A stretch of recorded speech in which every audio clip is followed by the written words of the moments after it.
stop not listening to God. Hold on, what do you mean by that? God will often convict you when you're doing something that you shouldn't be doing, when you're in a relationship you shouldn't be in, where you're at a job you shouldn't be doing. He will allow things to happen in a bad way to wake you up, as to say we shouldn't be here, or you're too comfortable, or um, it's time to move on. And a lot of times we will ignore it because of ego, or we think that it's something else. Let me give you an example. I have this associate of mine that works in the clubs as a security guard.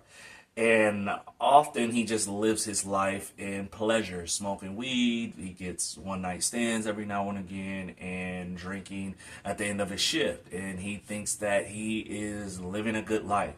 He thinks that this is the pinnacle, where there's so much more. A little bit more of the story is that he used to be in the military, but he was actually kicked out for smoking weed. So what he doesn't see and what I see is two different things. He says, "Oh, well, weed is not the problem. I just enjoy it. It makes life better." And what he doesn't see is his life has drastically gone down. He was only 4 or 5 years away from getting retired, and he would have had his full pension or whatever, and you got kicked out from that. And so he doesn't see the problem. And what I'm and then I think his sister had let him know that I guess there's been fights that's been happening at the job. And then most recently, he just told me about a fight that he had with one of his employees. And then in addition, I just seen him not too long ago and seen him actually get into several fights. And when the conclusion I came to is that you are too comfortable at this job, and a lot of the problem, I think it is you, and you're so comfortable that you don't see what's going on, and you're the problem. Whatever you're doing, you're numbing yourself. You're not attacking what is genuine. You're not focusing on the things that matters.